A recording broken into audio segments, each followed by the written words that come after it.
नमस्ते दोस्तों और विद्यार्थियों।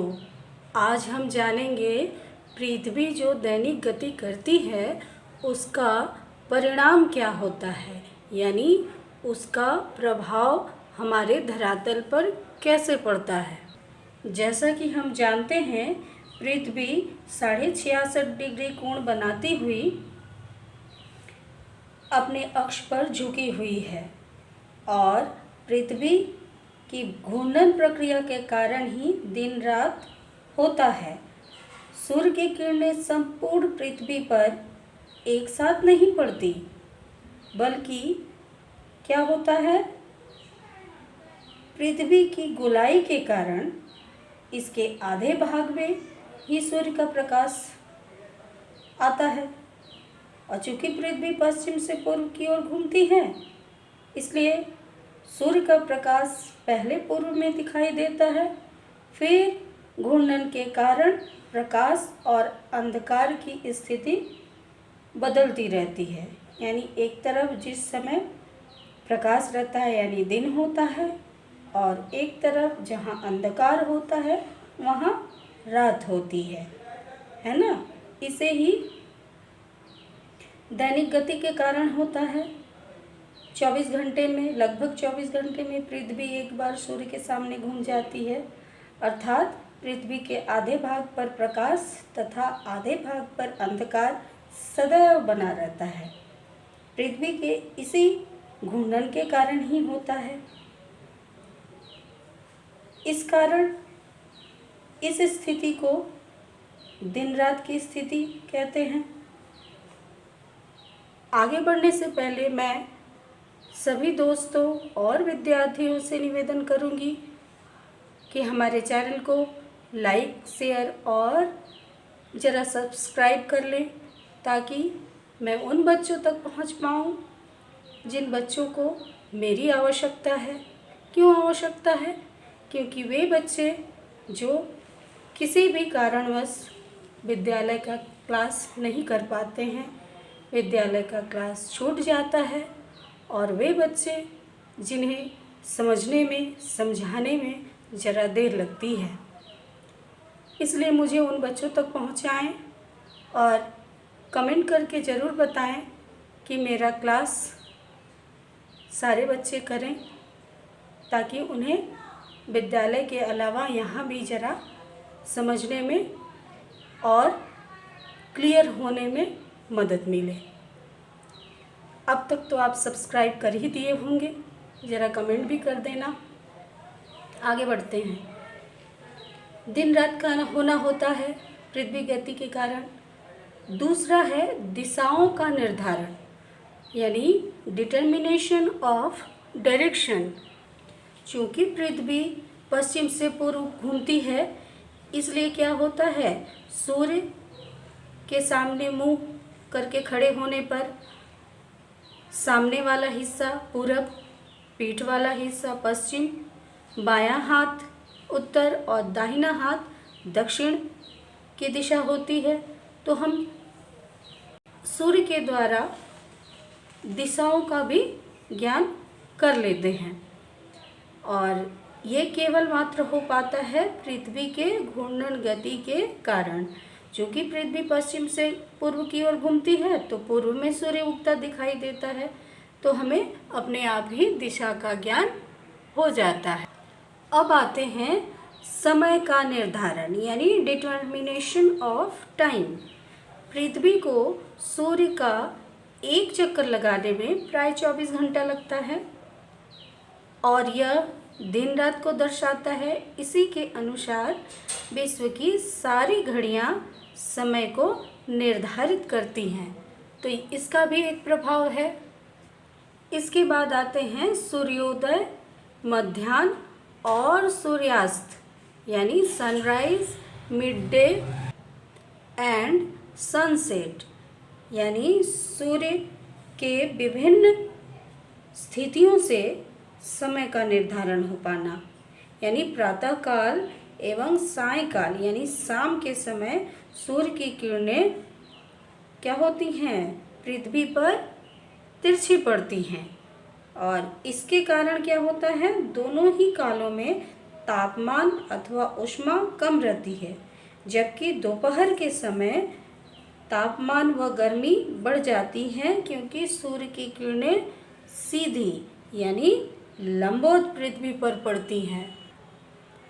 सूर्योदय से कुछ समय पहले सूर्यास्त के कुछ समय बाद भी धरातल पर सूर्य के किरणों के अभाव में प्रकाश थोड़ा थोड़ा बना रहता है। इससे क्या होता है, सूर्य की किरणों का वायुमंडलीय धूल कणों को प्रकाशित करने के कारण ऐसा हो पाता है, यानी धूल कण से प्रकाश परावर्तित होते हैं। सूर्योदय से पूर्व ऐसी प्रकाश पूर्ण बेला को भोर अथवा प्रभात कहा जाता है, जबकि सूर्यास्त के बाद इस अवस्था को संध्या या गोधूली बेला कहा जाता है। अब बात करते हैं पृथ्वी के घूर्णन यानी दैनिक गति के कारण आकाशीय पिंडों का पूर्व से पश्चिम घूमते हुए प्रतीत होना। यानी जितने भी ग्रह नक्षत्र हैं वो हमें कैसे दिखाई देते हैं, पहले पूर्व में उसके बाद पश्चिम में ढलते हुए दिखाई देते हैं। ये केवल पृथ्वी के घूर्णन गति के कारण ही होते हैं। छठा जो है परिणाम देख रहे हैं, सूर्य का प्रत्यक्ष दैनिक गति यानी apparent daily movement of the sun. क्या है, पृथ्वी की दैनिक गति के कारण सूर्य प्रतिदिन पूर्व में उगता दिखाई देता है और पश्चिम में अस्त होता है। सूर्य पूर्व में उगता इसलिए प्रतीत होता है क्योंकि पृथ्वी पश्चिम से घूमती है, पश्चिम से पूर्व की ओर, और सूर्य न तो उगता अगर ऐसा न होता तो, और ना ही अस्त होता। पृथ्वी अगर नहीं घूमती पश्चिम से पूर्व की ओर तो सूर्य न तो उगता और ना ही अस्त होता हुआ प्रतीत होता। तो जैसे देखते हैं कि ट्रेन में हम बैठे रहें और ट्रेन जब काफ़ी स्पीड के साथ चलती है तो हमें लगता है कि सारे पेड़ पौधे मकान इत्यादि हमारे पीछे की तरफ दौड़ते हुए चले जा रहे हैं विपरीत दिशा में, हम सामने की तरफ, और खिड़की के बाहर देखते हैं तो सारी चीज़ें पीछे की तरफ दौड़ती हुई दिखाई देती हैं। इसका एकमात्र कारण यही है कि पृथ्वी की एक अपनी दैनिक गति होती है और दैनिक गति के कारण ही ये सारे घूमते हुए या मूवमेंट करते रेलगाड़ी के बाहर दिखाई देते हैं। ठीक है, अब बात करते हैं केंद्रपसारी बल या सेंट्रीफ्यूजल फोर्स या भूमध्य रेखा पर उभार यानी बल्ज एट इक्वेटर।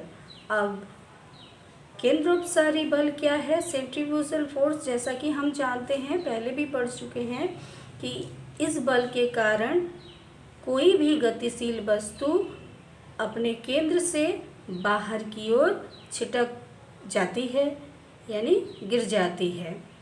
जैसे कि ब्रेक लगता है गाड़ी में तो हम लोग बैठे रहते हैं और जैसे ही ब्रेक लगा तो हम पीछे की तरफ झुक जाते हैं।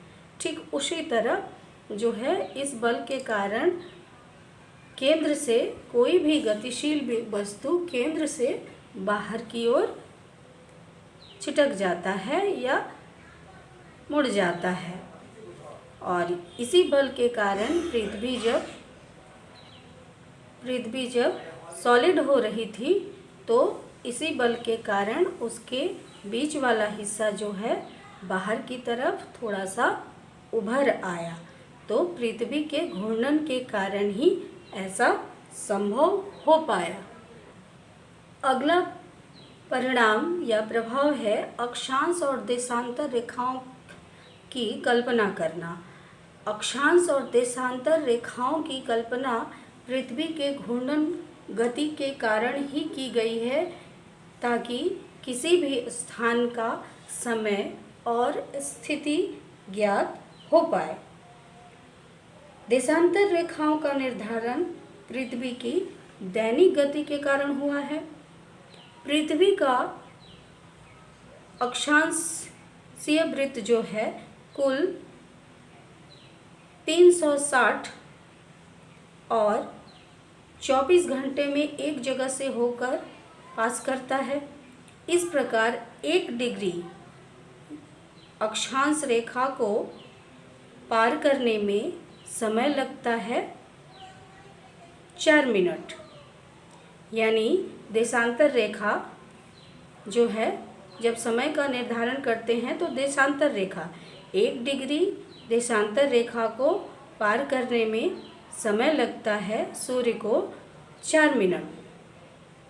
इस प्रकार भूमध्य रेखा 360 डिग्री बिंदुओं में देशांतर रेखाओं से विभाजित है और 180 जो है गोल रेखाएं हैं अक्षांश रेखाओं की, जो कि देशांतर और अक्षांश रेखाओं से किसी स्थान की स्थिति का निर्धारण कोणिक अवस्था में की जाती है। इसके बाद बात करते हैं पृथ्वी का चुंबकत्व यानी मैग्नेटिज्म ऑफ द अर्थ, यानी चुंबकीय शक्ति पृथ्वी की। दैनिक गति का क्या प्रभाव है? पृथ्वी पर एक चुंबक की भांति कार्य करती है। पृथ्वी आकर्षण शक्ति है, कोई भी वस्तु को अपनी ओर टानती है या खींचती है, उसका एक गुरुत्वाकर्षण शक्ति है। इसी कारण पृथ्वी का यह चुंबकत्व आंशिक रूप से पृथ्वी की दैनिक के गति के कारण ही होता है। कोई भी वस्तु जब गतिशील होती है तो उसमें एक प्रकार का आकर्षण शक्ति हो जाता है। तो पृथ्वी जो घूमती है उसमें एक चुंबकत्व शक्ति है, मैग्नेट की तरह वो खींचती है। ये केवल किस कारण हो पाता है? पृथ्वी के दैनिक के गति के कारण ही हो। अब बात करते हैं पृथ्वी पर ग्रहीय पवनों की दिशा में विचलन यानी डिफ्लेक्शन ऑफ प्लेनेटरी विंड। हवाओं पर क्या प्रभाव पड़ता है? हवाएं अपनी दिशा बदल लेती हैं। जैसा कि हम जानते हैं कि पृथ्वी के ऊपर जो भी चलायमान वस्तु यानी गतिमान वस्तु, गतिशील वस्तुएं हैं जैसे हवाएं, धराएं, वो क्या करती हैं? वह पृथ्वी के घूर्णन के कारण सीधी न चलकर मुड़ जाती हैं, यानी अपनी दिशा बदल लेती हैं। क्या क्या है? जैसे कोरियोलिस के अनुसार, कोरियोलिस सिद्धांत हमने पढ़ाया था, उसके अनुसार क्या होता है कि पृथ्वी पर उत्तरी गोलार्ध में हवाएं अपने से चलते समय अपने से दाईं ओर दिशा बदल लेती हैं, मुड़ जाती हैं, और दक्षिणी गोलार्ध में अपने से बाईं ओर मुड़ जाती हैं दिशा बदलकर। आगे चलकर यही नियम जो है फेरल के नियम के अनुसार के अनुरूप में जाना जाने लगा। उसके बाद वायसबेल्ट ने भी नियम इसी घूर्णन के कारण ही लो प्रेशर और हाई प्रेशर का नियम बताया। क्या था वो? वो ये था कि यदि हम उत्तरी गोलार्ध में आती हुई पवन के सामने पीठ करके खड़े हो जाएं, यानी मुंह नहीं, पीठ करके, अगर हवा आ रही है तो उधर पीठ करके खड़ा हो जाएं, तो क्या होता है? हमारे दाहिनी हाथ की तरफ हाई प्रेशर यानी उच्च दाब और बाएं हाथ की तरफ निम्न दाब होता है। बिल्कुल इसके उल्टा दक्षिणी गोलार्ध में जब इस तरह करते हैं कि अगर हवा आ रही है तो उसकी तरफ पीठ करके खड़ा हो जाएं, तो दक्षिणी गोलार्ध में क्या होता है कि हवाएं आएंगी तो हमारे दाहिनी ओर लो प्रेशर यानी निम्न वायु दाब होगा और बाईं ओर उच्च दाब होगा। ये केवल इसी कारण होता है क्योंकि पृथ्वी का घूर्णन होता है, यानी घूर्णन की गति होती है। अब बात करते हैं ज्वार भाटा की, यानी ऑकरेंस ऑफ टाइड, यानी ज्वार भाटा क्यों आता है। तो ये भी सूर्य के सामने पृथ्वी के घूर्णन गति के कारण ही होता है। समुद्र में ज्वार भाटा का प्रमुख कारण चंद्रमा का आकर्षण है, यानी चंद्रमा के आकर्षण के कारण ऐसा होता है। किसी एक जगह उसके ठीक विपरीत जगह पर ज्वार भाटा मुख्य रूप से एक साथ आता है। जैसे पृथ्वी को सूर्य का एक चक्कर लगाने में 24 घंटे लगता है, जबकि चंद्रमा जो है पृथ्वी का एक चक्कर लगाने में प्राय 1 महीना लगता है। यही कारण है कि पृथ्वी का हर भाग 2 बार चंद्रमा के सामने आता है और किसी स्थान पर 24 घंटा 52 मिनट में 2 बार ज्वार भाटा आ जाता है चंद्रमा के आकर्षण या गुरुत्वाकर्षण के कारण। तो ये पृथ्वी के घूर्णन के कारण ही ऐसा संभव हो पाता है। तो पता चला कि पृथ्वी की दैनिक गति का प्रभाव हमारे ऊपर और हमारी धरती पर कितने रूपों में पड़ता है। जितनी भी प्राकृतिक दशाएं स्थितियां हम लोग देखते हैं पृथ्वी पर, उन सब के पीछे पृथ्वी की गतियों का कारण है। आगे बात करेंगे हम वार्षिक गति के बारे में। आज आशा है समझ में आया होगा और मेरे क्लास को करके जो भी कर रहे होंगे वो सब्सक्राइब अवश्य कर दिए होंगे और थोड़ा कमेंट भी करना ताकि मुझे थोड़ा हौसला मिले कहाँ तक समझ में आया, क्या हुआ। यहाँ तक, आज यहाँ तक ही। Thank you for watching my channel.